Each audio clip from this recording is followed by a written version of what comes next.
आज हम बात करेंगे रिजर्व रेशियोज की पहले। So there are two type of reserve ratios. दो तरह की रिजर्व रेशियोज हैं। एक जिसको हम कहते हैं cash reserve ratio, that is CRR. One of these is called CRR and second one is called SLR.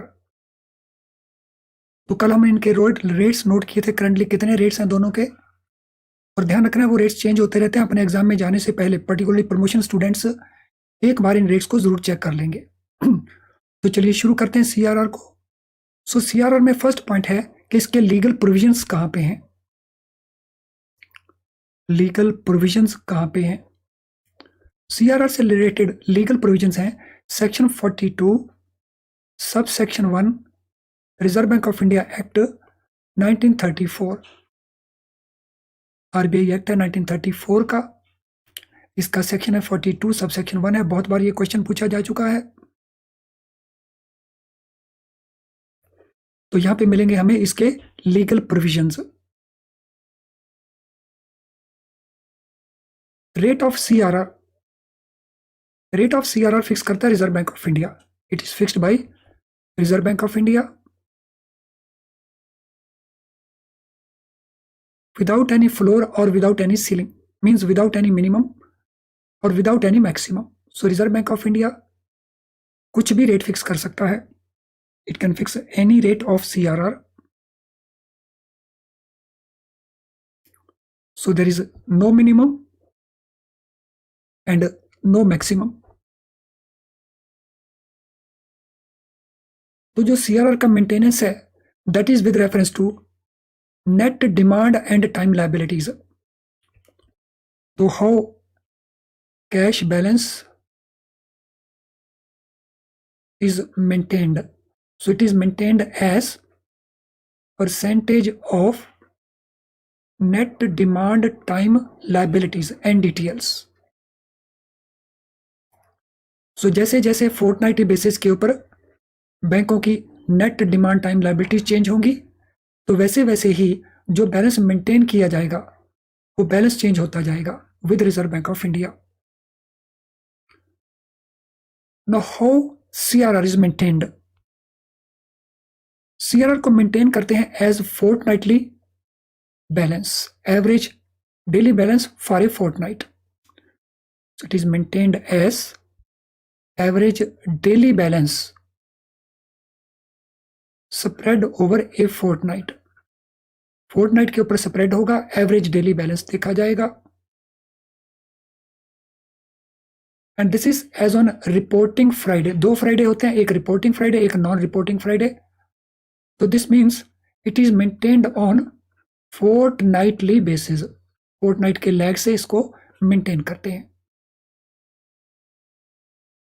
सो ये ध्यान रखना, it is maintained on reporting Friday. दो फ्राइडे, एक रिपोर्टिंग होता है एक non reporting. And this balance is maintained in current account with reserve bank of India. ये balance current account Reserve bank of India में मेंटेन होता है। Now here is a question for you. So CRR का ये balance bank balance sheet के अंदर कहां दिखाया जाता है? कौन से शेड्यूल में, किस चीज का वो शेड्यूल है और उस शेड्यूल का नंबर क्या है? So in which schedule it is shown. So balance sheet में किस शेड्यूल में इसको दिखाया जाता है, इस बैलेंस को? Any answer for this? In which schedule it is shown. So हमारी बैलेंस शीट में 12 शेड्यूल्स होती हैं, उनमें से किस शेड्यूल में इस बैलेंस को हम दिखाते हैं?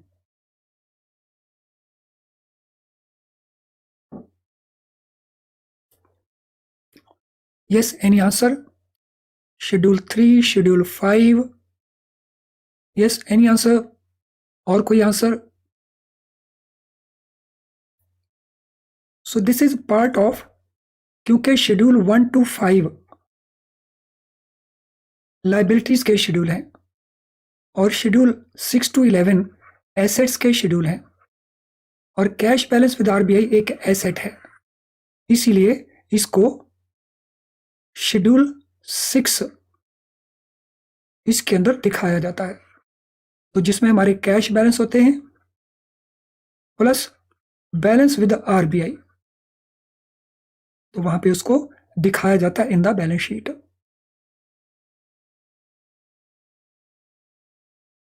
नो, जैसा मैंने पहले नोट करवाया, इसका जो कैलकुलेशन है that is with reference to net demand and time liabilities. Net demand time liabilities को कैसे कैलकुलेट करते हैं ये भी अभी हम डिस्कस करने जा रहे हैं थोड़ी देर में। So it is calculated with reference to net demand and time liabilities. Now, here is a question for you, क्योंकि जो आपका ABM का पेपर है उसमें ABM के अंदर इसकी केस स्टडीज भी पूछी जाती हैं।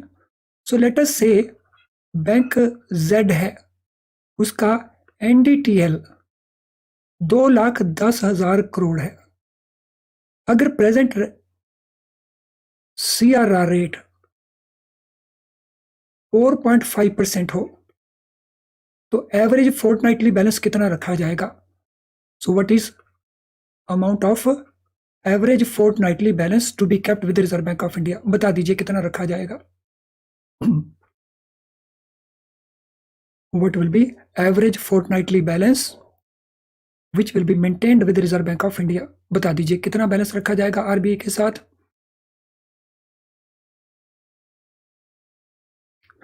सो बहुत सिंपल सा कैलकुलेशन है जो आप कर सकते हैं आसानी से। So how much average balance will be maintained? Yes, it will be 9450 crore. तो इट विल बी 9450 करोड़, ये बैलेंस रखा जाएगा। तो इन दोनों को मल्टीप्लाई किया, सो दी वी गेट दिस वैल्यू। चलिए आगे चलते हैं इसी के अंदर। एग्जेम्प्टेड लायबिलिटीज कौन कौन सी हैं while calculating net demand time liabilities? तो कौन कौन सी लायबिलिटीज को हमने नहीं इंक्लूड करना? सब बैंकों की डिमांड टाइम लायबिलिटीज ले लेते हैं, उसमें से माइनस कर देते हैं exempted ones and excluded ones. दो कैटेगरीज होती हैं, तो एक्सक्लूडेड को और एग्जेम्प्टेड को दोनों को माइनस जब कर देंगे तो we will be left with NDTL, net demand time liabilities. तो एग्जेम्पशन किस किस को है वो ध्यान से नोट कर लेंगे, क्योंकि ये क्वेश्चन बार बार पूछा जा चुका है।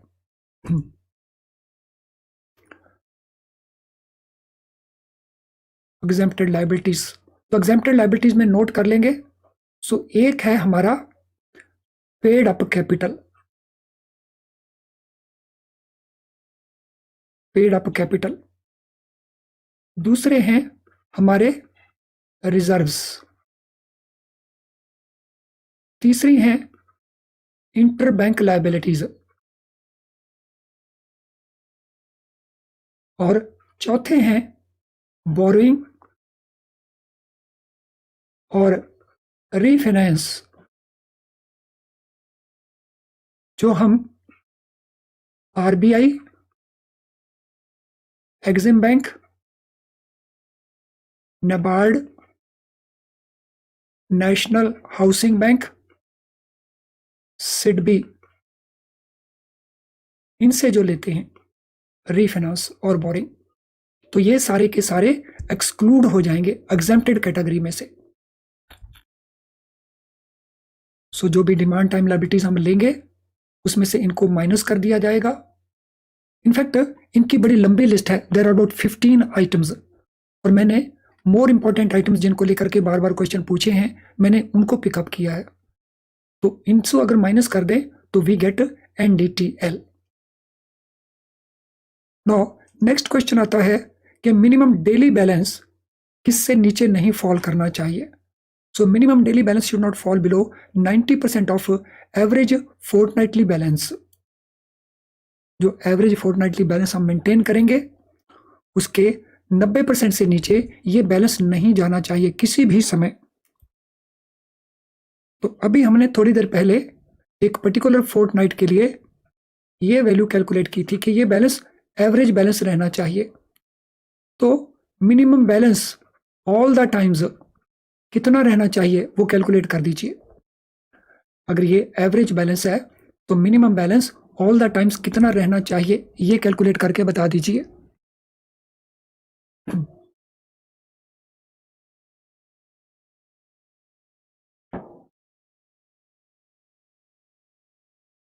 Yes, what will be the average balance on any day? Minimum balance, sorry, not average balance. Minimum balance on any day कितना होगा according to this rule? तो रूल कहता है, रूल ये कहता है, रूल कहता है कि ये बैलेंस 90% से on A daily base follow नहीं करना चाहिए। इसका 90% हो गया, तो this means that balance will be 8505। ये मिनिमम बैलेंस होगा उस फोर्टनाइट के अंदर। तो एवरेज ये रहना चाहिए, इससे ऊपर भी जा सकता है, लेकिन अगर नीचे जाना है तो कम से कम ये बैलेंस जरूर रहना चाहिए। अगर ये बैलेंस नहीं रहता तो it will be treated default, और डिफॉल्ट का क्या करना होगा वो भी मैं अभी आपको बता रहा हूं। अब अगला पॉइंट लिखेंगे, ये जो बैलेंस हम मेंटेन करेंगे इसके ऊपर रेट ऑफ इंटरेस्ट हमें कितना मिलेगा तो वो नोट कर लेते हैं। सो इसके ऊपर हमें कोई ब्याज नहीं मिलता, कल आपको बताया गया था। So no interest is available on the balance with reserve bank of India. इसीलिए इसमें जो हमारी कॉस्ट आती है, क्योंकि डिपॉजिट जिसका पैसा हम यूज करके यहाँ रखते हैं आरबीआई के साथ, उसके ऊपर हमें इंटरेस्ट पे करना पड़ता है, but we are not getting any interest. और हम मेकअप उसको कैसे करते हैं? हम मेकअप करते हैं अपने एमसीएलआर में उसकी कॉस्ट को इंक्लूड करके। नो, अब हम बात करेंगे अगर डिफॉल्ट करते हैं हम in maintaining the CRR balance. If there is default in maintaining CRR balance, what we have to do? Bank will have to pay interest to RBI at bank rate plus 3% for first day. तो अगर ये balance यहाँ पे 8505 से नीचे आता है या एवरेज फोर्टनाइट का बैलेंस 9450 से नीचे आता है तो वो डिफॉल्ट माना जाएगा।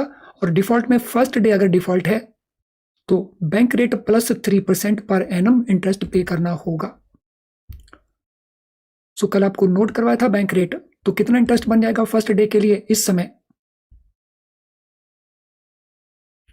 फर्स्ट डे डिफॉल्ट के लिए रेट ऑफ इंटरेस्ट कितना बन जाएगा प्रेजेंट बैंक रेट को देखते हुए? कल आपको नोट करवाया था present bank rate.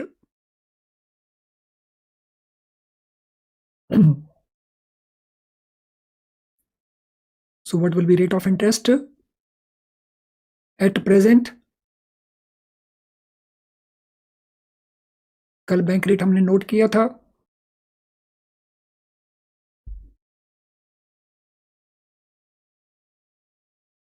Yes 9.15%, because 6.15 is the bank rate. 3% उसमें ऐड कर देंगे तो 9.15% पर एनम ये इंटरेस्ट हमें पे करना पड़ेगा रिजर्व बैंक ऑफ इंडिया को। सेकेंड डे ऑनवर्ड्स के लिए बैंक रेट प्लस 5% इंटरेस्ट रहेगा। तो अगर ये डिफॉल्ट कंटिन्यू करता है सेकेंड डे और उसके बाद, तो इंटरेस्ट रेट होगा बैंक रेट प्लस 5% यानी 11.15%।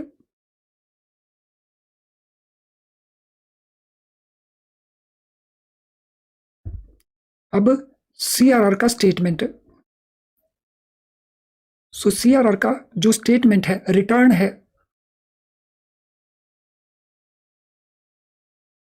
so that is on form A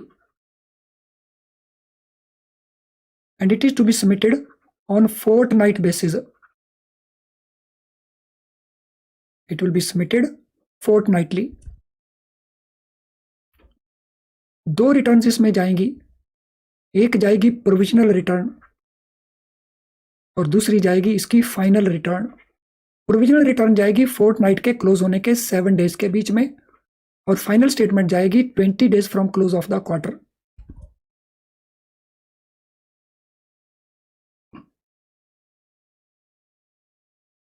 तो सीआरआर को लेकर के अभी आपका किसी प्रकार का कोई क्वेश्चन हो, you are free to ask any question.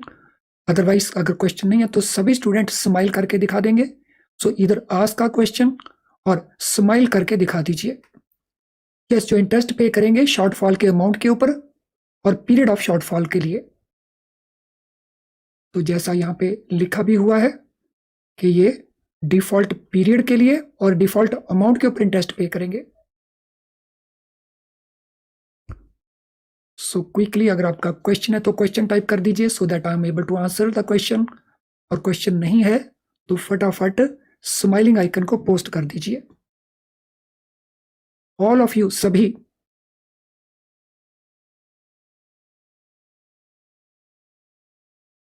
चलिए, गुड। अब दूसरे पार्ट के ऊपर चलते हैं। अब हम बात करेंगे SLR की, स्टैट्यूटरी लिक्विडिटी रेशियो का। SLR, so let us now discuss SLR, statutory liquidity ratio. So provisional return means 2 बार रिटर्न भेजेंगे, पहले कच्चा रिटर्न फिर पक्का return. So provisional means it is not final. So statement भेजेंगे from date of closure of the fortnight. SLR, इसके provisions हैं section 24 banking regulation act में। So provisions are according to section 24 banking regulation act.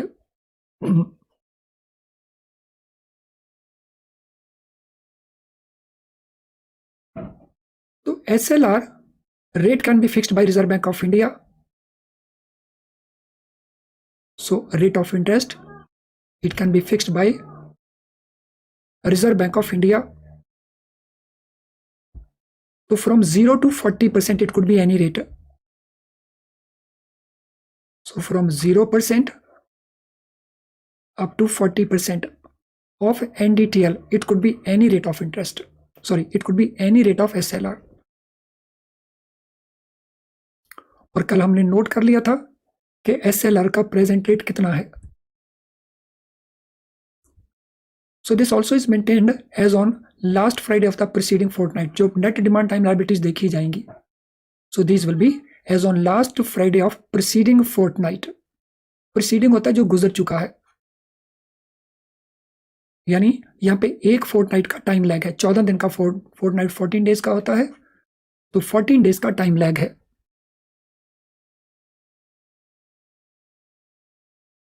No form of SLR investments. SLR में जो investments करते हैं वो किस तरह के इन्वेस्टमेंट्स हैं, क्या क्या उन इन्वेस्टमेंट्स में आता है। So one is cash balance, जो आप अपनी ब्रांचेस में या आपका ट्रेजरी डिवीजन हेड ऑफिस में कैश मेंटेन करता है। So that is a part of SLR, वो SLR का पार्ट है।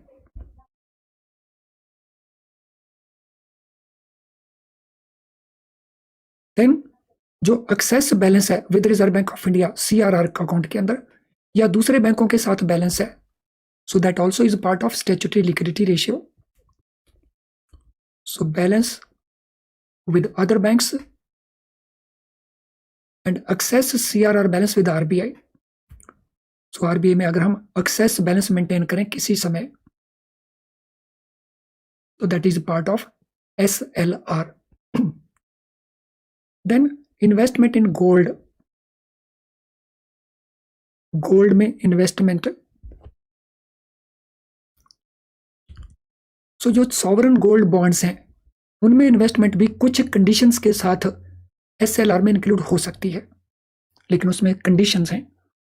सो इन्वेस्टमेंट इन गोल्ड बॉन्ड्स, जो गोल्ड बॉन्ड्स हमारे सॉवरन गोल्ड बॉन्ड्स हैं, sovereign gold bonds subject to some conditions.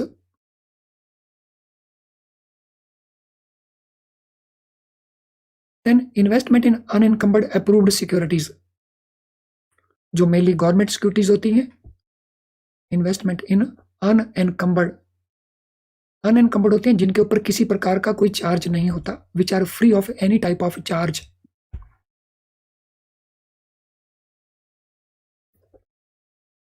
So unencumbered approved securities, ये government security या trustee securities कहलाती हैं, इंक्लूडिंग वो जो लिक्विडिटी एडजस्टमेंट फैसिलिटी के अंडर अवेलेबल हैं, सब्जेक्ट टू सम कंडीशंस।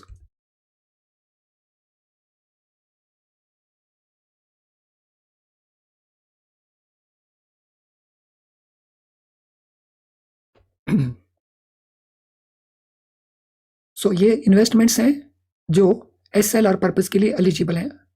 इनके ऊपर रेट ऑफ इंटरेस्ट क्या रहेगा, any idea? So what is rate of interest payable on SLR? SLR के ऊपर इंटरेस्ट रेट जैसा इन्वेस्टमेंट होगा, फॉर एग्जांपल अगर हम कैश रखते हैं तो कोई इंटरेस्ट नहीं, दूसरे बैंकों में बैलेंस रखते हैं या आरबीआई के साथ बैलेंस रखते हैं कोई इंटरेस्ट नहीं, गोल्ड में इन्वेस्टमेंट करते हैं कोई इंटरेस्ट नहीं, लेकिन इन्वेस्टमेंट अगर हम गवर्नमेंट अप्रूव्ड सिक्योरिटीज में करते हैं तो there is interest on that. तो इनमें ट्रेजरी बिल्स आ जाएंगे। इन अनकम्बर्ड सिक्योरिटीज में मेनली कौन कौन सी सिक्योरिटीज आ जाती हैं? तो इनमें कैश बिल्स आ जाएंगे, इनमें ट्रेजरी बिल्स आ जाएंगे, इनमें गवर्नमेंट के द्वारा इशूड बॉन्ड्स आ जाएंगे और डेटेड सिक्योरिटीज आ जाएंगी। ये सारे के सारे ही आ जाएंगे। और भी कुछ हैं लेकिन these are the main things.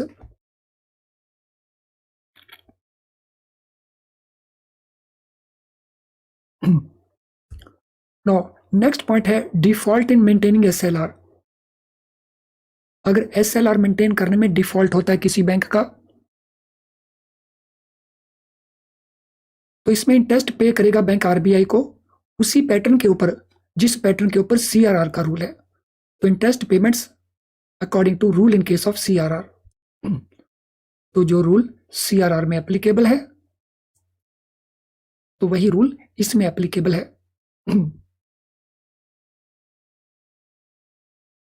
And last part SLR का return of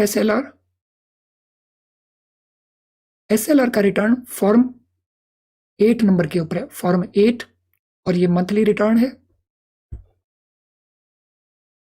so it is to be submitted on a monthly basis within 20 days from close of the month. Within 20 days from close of the month.